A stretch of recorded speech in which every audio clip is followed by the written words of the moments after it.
Poison in the Colony, Jamestown, 1622, Chapter 24. I must have fallen sound asleep, because when the commotion awakes me, I am lying on my side on the ground. I sit up quickly. The indentured servant we saw earlier is being led away, his hands tied behind his back. He is shouting. "I didn't steal anything," he cries. "It was food he owed me. He's starving me, so I will die, and he won't have to pay me my freedom dues. He's a liar." But no one is listening to him. The council members march after him as he is led away. "Jenny, let's go home," Samuel says. "The meeting is over for the day." "Where are they going?" I ask. I am groggy, and it feels as though I am in a dream. "Never mind," Samuel says. One look at him tells me something is very wrong. "What are they doing?" I demand. Samuel hesitates.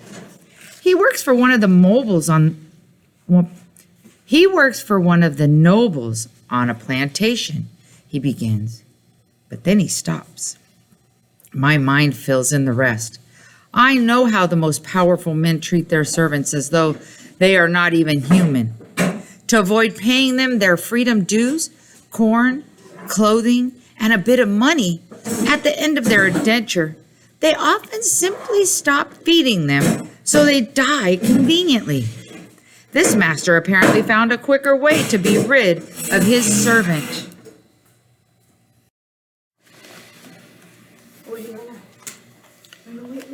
His master accused him of stealing, I say. So now he will be hung. Samuel shakes his head.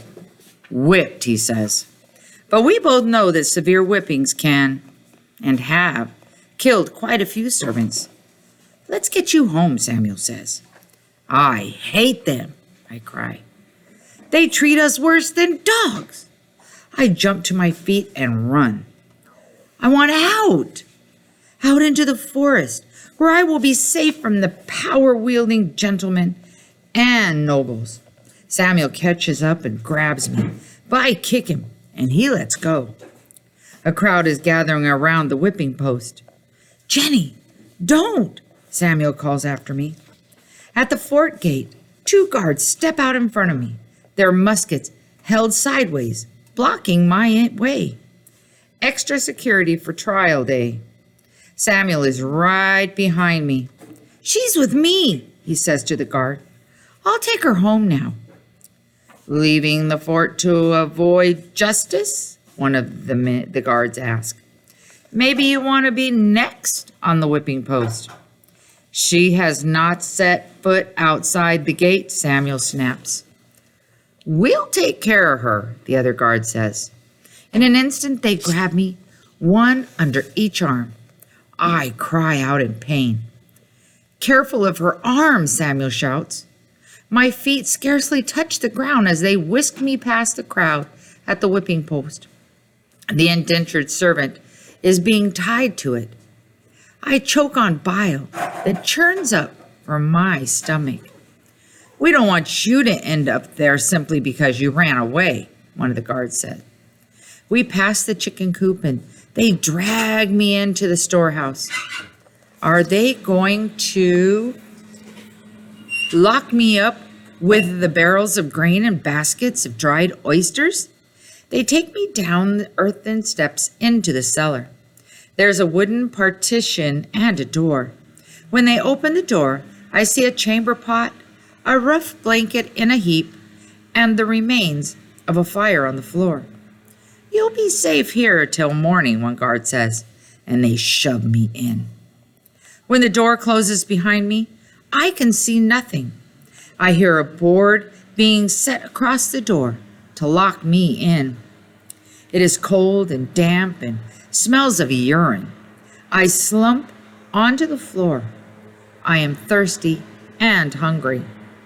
I lean my head onto my bent knees and close my eyes. I am weary of the fear, weary of trying to do what my parents want from me and never quite being able to. I am weary of feeling as though my sisters are in danger because of me. I let out a long, shaky breath. Maybe it would be all for the best. I imagine the prickly rope of the noose being tightened around my neck. I imagine being pushed off the gallows platform, the rope snapping my neck, and all of my weariness and fear being over. A chill creeps up my back. In the damp, I feel around for the blanket and touch its roughness. I pull it across my shoulders. Immediately, I feel something crawl across my face. I swat at it, but I am too late. There's a pinprick of a sting, and then a growing fire. I throw the blanket far from me, but the damage has been done. The burning pain spreads across my face, and I feel the swelling begin. It must have been a spider. Soon I feel fever overtake me. I shiver with chills, and my stomach rolls with pain. My mind feels hazy, but I recognize the symptoms of a poisonous spider bite. One of those shiny black spiders with the red hourglass on its back. I am so very thirsty. I rock back and forth, my body consumed with pain, chills, and thirst. I begin to pray, to find comfort in the familiar words I've learned in church. Our Father, who art in heaven. When I am done with the prayers, I know. I keep on whispering, talking to God in my own words. I never meant to do anything wrong, I tell him. I have tried to obey my parents. I sigh, thinking of how my mother told me to kill the knowing inside me and how I failed. I just hope you will let me into heaven, even if I die as a criminal. I shiver with the fear. I hug my knees and try to curl into a ball to get warm. As I sit huddled against the dirt wall, one memory comes to me as clearly as if it's happening again. Angela, holding me by the shoulders, then touching my heart, and her words, "Go inside, Virginia. Find who you are." Angela has been here, huddled, sick, thirsty, hungry, and miserable. She has told me how she was chained with hundreds of other slaves on the passage from Africa across the ocean. She told me how they lay in their own filth and blood and vomit, unable to move because of the chains. How so many died of sickness and despair. She also told me how, in that very dark place, deep inside her, she found the light of her own soul to be burning brightly. Is there a light within me as well? I shut my eyes tightly, as if I'm squinting to look into my soul. Go inside, Virginia. Find who you are. I groan. I see no light at all. What I see is a girl who has tried to do the right thing and has ended up in a dungeon with poisonous spiders awaiting execution. What I see is a girl who tried to do what her parents wanted and never could. Dear God, is there no light in me? I cry out. Tears press behind my eyes, and I let them fall. The words float to me again, insistent, as if I have not yet really heard them. Go inside, Virginia. Find who you are. Suddenly, a thought stops my tears. I only know who I'm supposed to be, which is who I have failed to be.